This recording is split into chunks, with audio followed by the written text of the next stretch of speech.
We bring you the lunch edition of MBC News with me, Upile Kaisa. Our top stories. President Mutharika extends a message of goodwill to Malawians for the festive season. Individuals, groups and organizations show their generosity by donating essentials to help the less fortunate during the festive season. And Kamuzu Central Hospital expresses concern over the rise in cases of road accidents linked to Kabaza motorcycles, saying it is draining scarce health resources.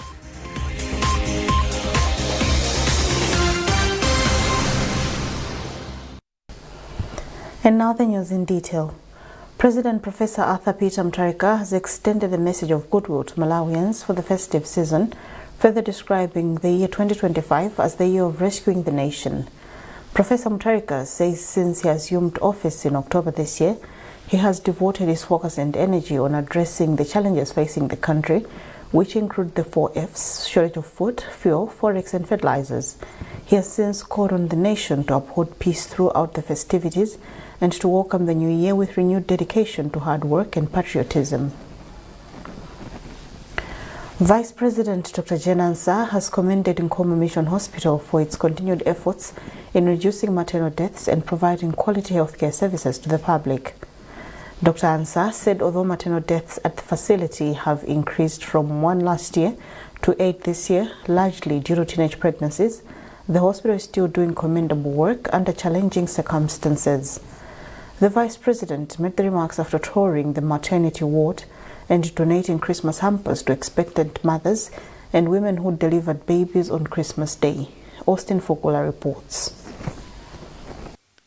As part of the Christmas celebrations, Dr. Ansah cheered patients at the Christian Health Facility and handed over hampers to mothers in the maternity ward. She also named the only baby girl among the 4 children born on Christmas Day, Jane, after herself. Justice Ansah further encouraged Malawians to use the festive season to celebrate and accept Jesus Christ as their personal savior. The Vice President, who was herself born at Nkhani Mission Hospital together with her first child, said it was pleasing to note that the facility produces its own oxygen, which it freely distributes to other public health facilities. I can see that the members of staff are all dedicated. This is a Christian hospital and they are doing a commendable job.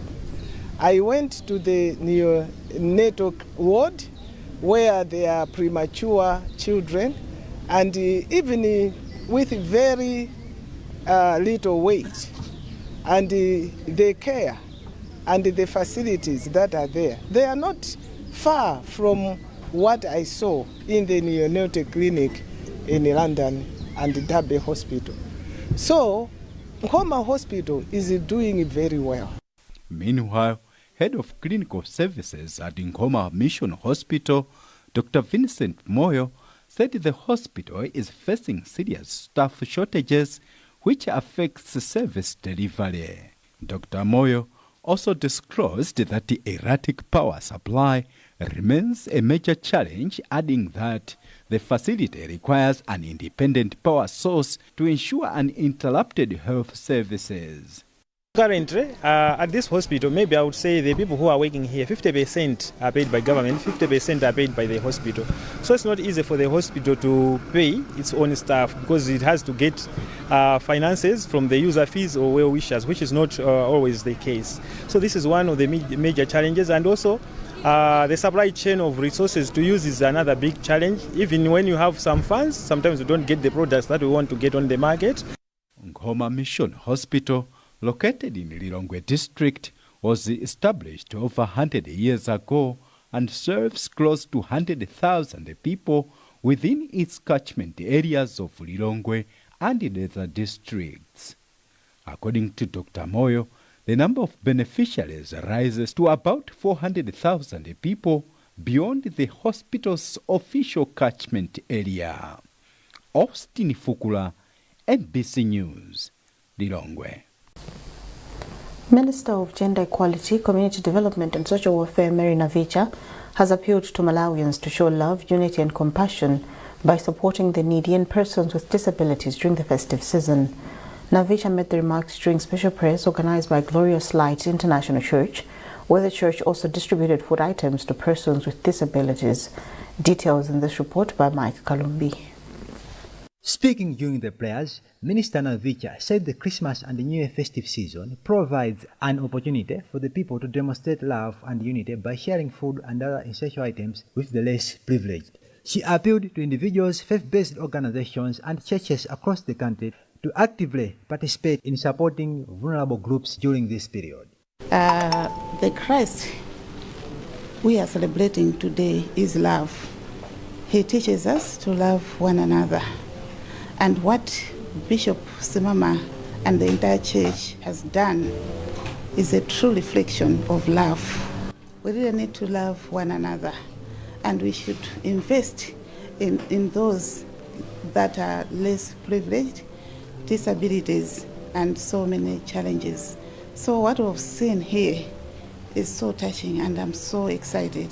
In his remarks, Bishop Simama of Glorious Light International Church said the church deemed it necessary to reach out to persons with disabilities by providing food and other basic necessities as part of commemorating the birth of Jesus Christ. Christianity is all about love. We've been doing this every year.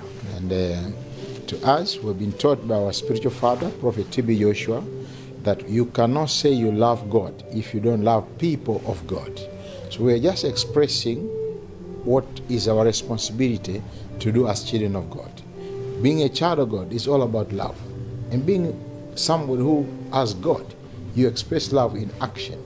And that's exactly what we are doing. During the festive season, churches and individuals across the country engage in activities such as prayers and charitable outreach aimed at uplifting the needy and promoting social cohesion. Mike Kalumbi, MBC News, Lilongwe. As part of the festive season celebrations, Tadikira Mafuza Mutarika dined with inmates at Maula prison. Speaking to MBC, Mafuza Mutarika said the gesture is inspired by personal memories of Maula prison, where he himself spent Christmas and New Year in the year 2022. Bomla Waka's further report. Tadigira Mafuza Mutarika described his time at the prison as an eye-opening experience that gave him first-hand insight into the challenges faced by inmates. He also urged prisoners to use the birth of Christ Jesus as an opportunity for reflection and to continue serving God despite their difficult circumstances. He then called on authorities to look into expanding vocational skills training centers in prisons. I was asking the Minister of Homeland Affairs Operations, who was here, that if they can consider putting up technical colleges in the prisons here in Malawi, because when I came here I saw there's a lot of youth capital, there's a lot of potential here within the prisons. There are builders, electricians, carpenters, what have you. There's so much skill here which is just laying idle. Deputy Minister of Homeland Security Norman Chisale was also present at the event. He emphasized the importance of not condemning inmates, noting that circumstances can lead anyone into such situations. Chisale further announced that as part of the Christmas celebrations, President Mutarika donated 5 cows and 5 million kwacha to Maula prison staff in appreciation of the work they do. For her part, Malawi Prison Commissioner General Grace Wandika Piri applauded Tadikila for visiting them and providing food for the inmates. The event was spiced up by performances from Bwede and DJ Moda, who entertained inmates and guests during the lunch. Pom Lowoka, MBC, Lilongwe. Kabudula Community Hospital in Lilongwe Rural has received medical and food items worth about 25 million kwacha from Visit Limited Company as part of the company's 20th anniversary celebrations and Christmas corporate social responsibility activities. The donation includes assorted medical supplies, medical equipment, protective clothing, and food items aimed at supporting patients and motivating health workers at the facility. Speaking during the donation, Visit officials said the company chose to mark its 20 years of existence by giving back to communities, describing Christmas as a season of love, sharing, and appreciation. We are happy that we have spent 20 years in existence here in Malawi, Then we thought that let it be also the season when we can appreciate, we can show our love to the communities here. Kabudula Community Hospital Director and Hospital in Charge, Deborah Katete, welcomed the gestures, saying it will help improve service delivery at the hospital. Katete said Kabudula Community Hospital serves a catchment population of about 417,000 people, including patients referred from surrounding health centers and other parts of Lilongwe district. She added that while the donation has addressed some immediate needs, the hospital continues to face challenges, particularly in water supply and infrastructure, as most of its buildings were constructed in 1962 and now require maintenance. Katete has since appealed to other stakeholders to emulate Visit's initiative by supporting rural health facilities to improve healthcare service delivery. They have brought food items for our patients, but also they have also done a package for our health workers, which is a very great initiative that they've done. We receive so many visitors, and their focus is mostly on patients.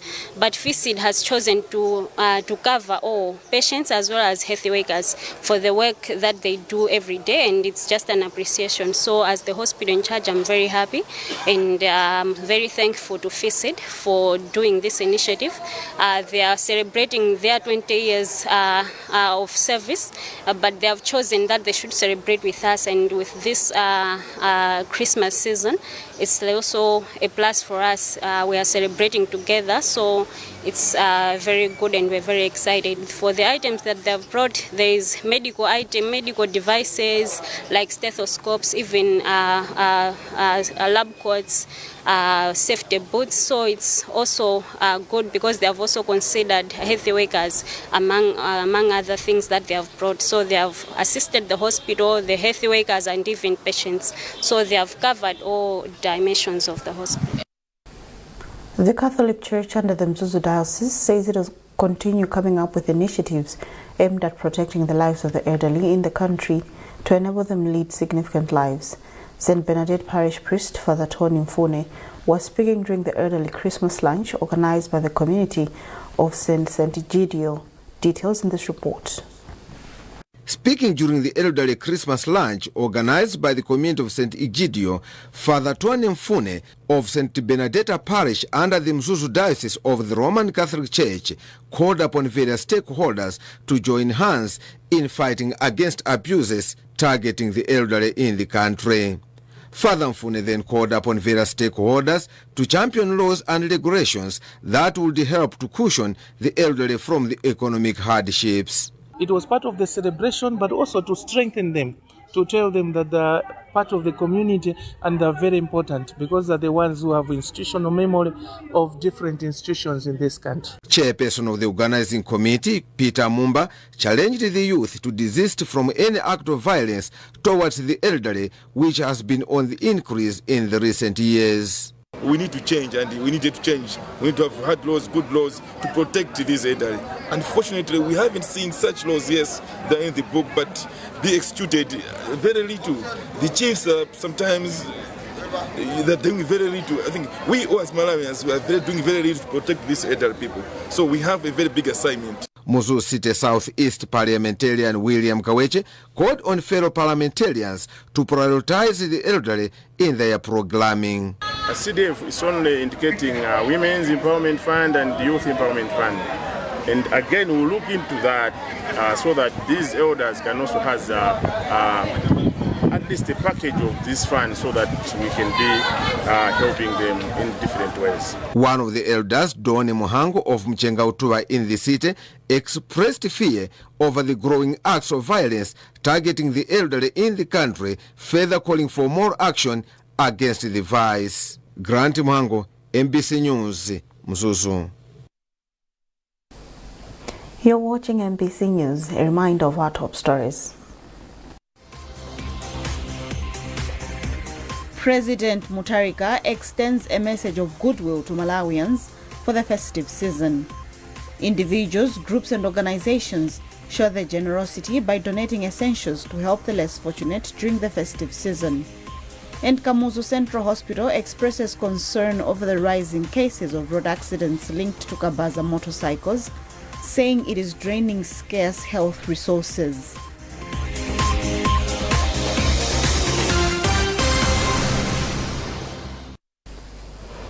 Welcome back. Kamuzu Central Hospital has expressed concern over the increasing number of road accidents involving Kabaza motorcycles, saying the situation is placing serious pressure on the health facility. The hospital says that between 50 and 70% of accident victims treated at the facility sustain injuries as a result of Kabaza-related accidents. This development has significantly increased the hospital's workload and congestion. Details in this report by Mike Kalumbi. Head of the Orthopedics Department at Kamuzu Central Hospital, Dr. Boston Montali, says most patients seeking treatment in his department are victims of Kabanza accidents. He explains that this has created several challenges for the hospital, including shortage of medical equipment and limited space to accommodate patients. Since the coming of Kabanza, I think somewhere around 2014 up to now, the trajectory has been on the rise. And this has caused a serious problems on the resource management. So, you know, the problem with these patients, as you are aware, a passenger or a rider of Kabaza is different from a passenger in a closed vehicle. Once they are on a high speed and fell off the bike, it's like their body is against the tarmac. So usually they come with very serious injuries. Some of them, they have 2 or more fractures and plus other injuries.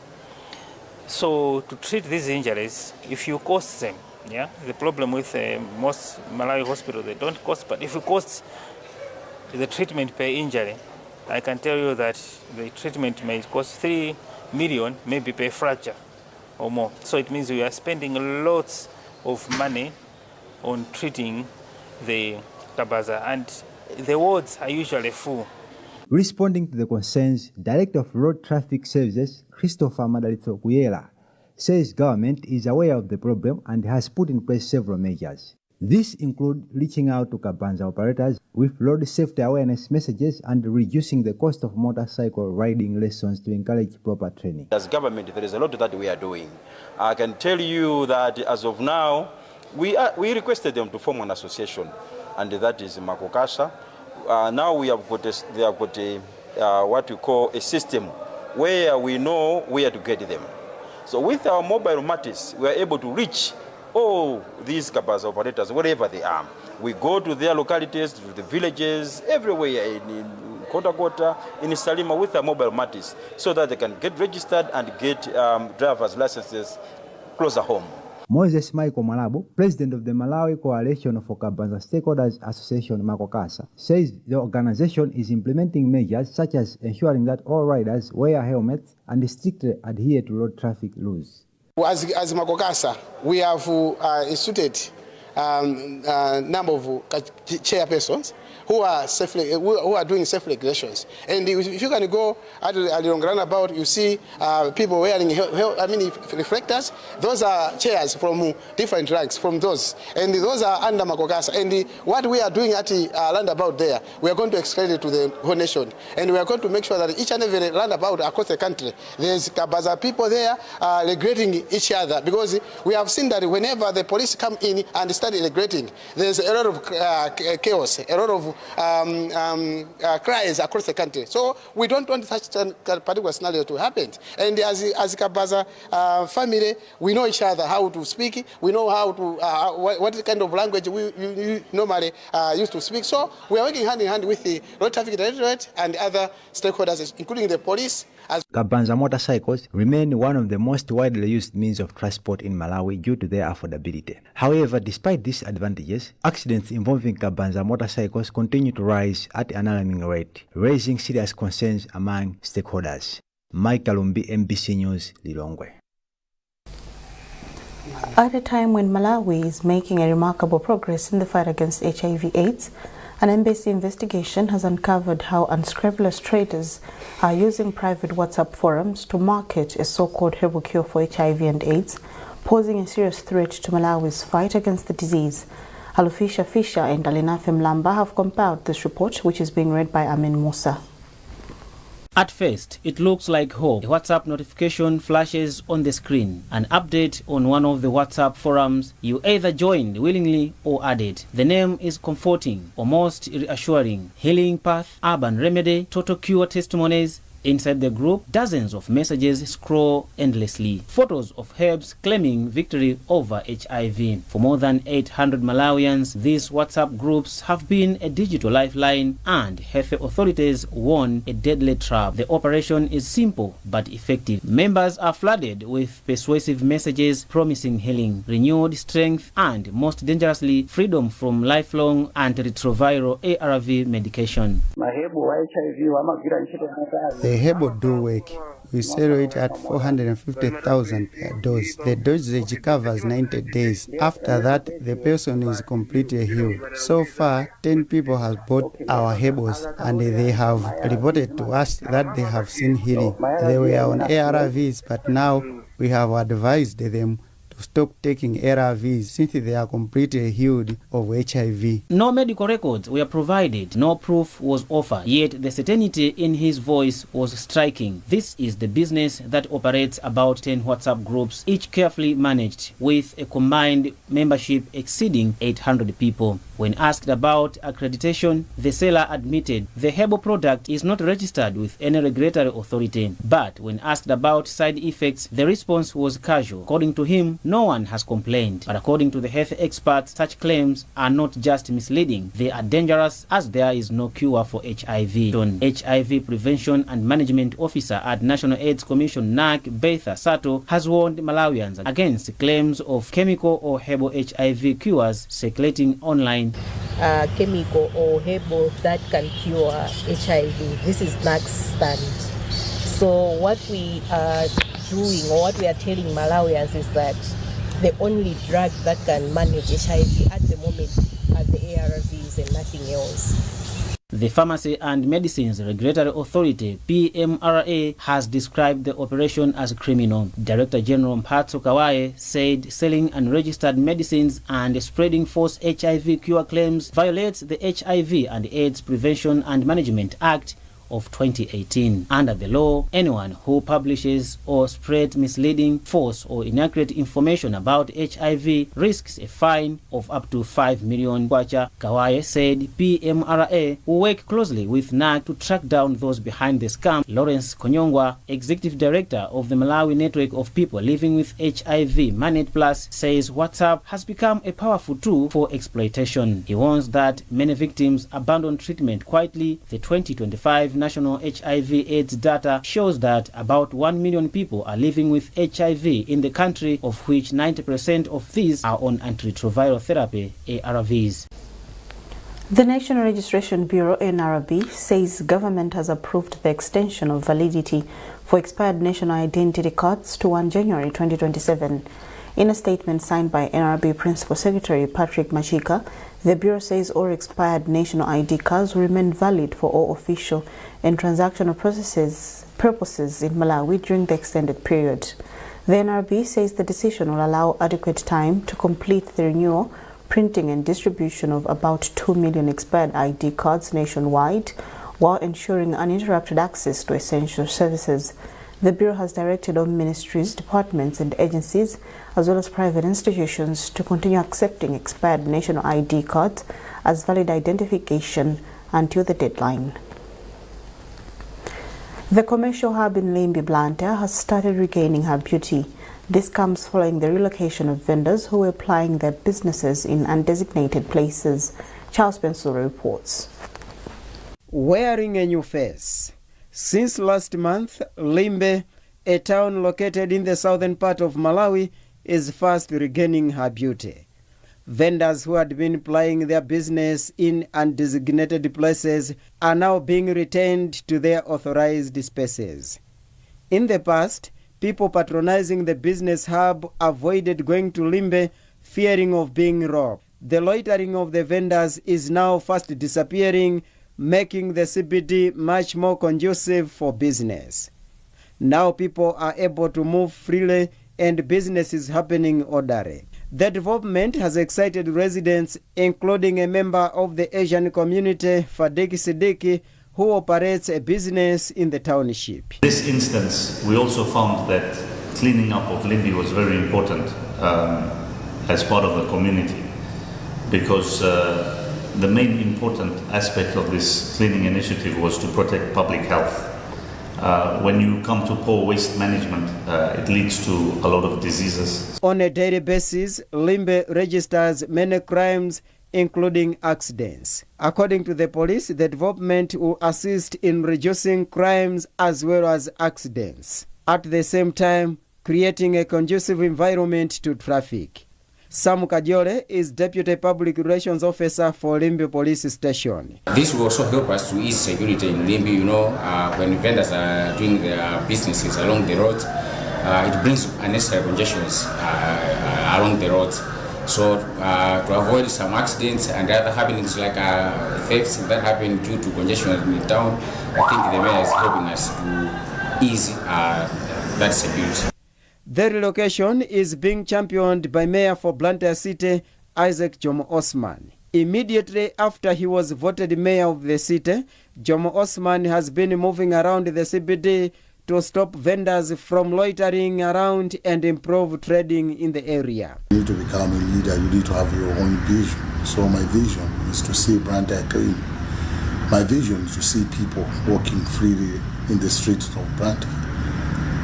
My vision to see the streets being very clean. The excitement, people are looking forward to seeing the total implementation of the initiative so that Limbe regains its beauty and becomes a conducive business environment it used to be known for. Charles Pensulo, MBC News, Blantyre. Well, that item concludes this edition of MBC News. A reminder of our top stories before we leave. President Mutharika extends a message of goodwill to Malawians for the festive season. Individuals, groups and organizations show their generosity by donating essentials to help the less fortunate during the festive season. And Kamuzu Central Hospital expresses concern over the rising cases of road accidents linked to Kabaza motorcycles, saying it is draining scarce health resources.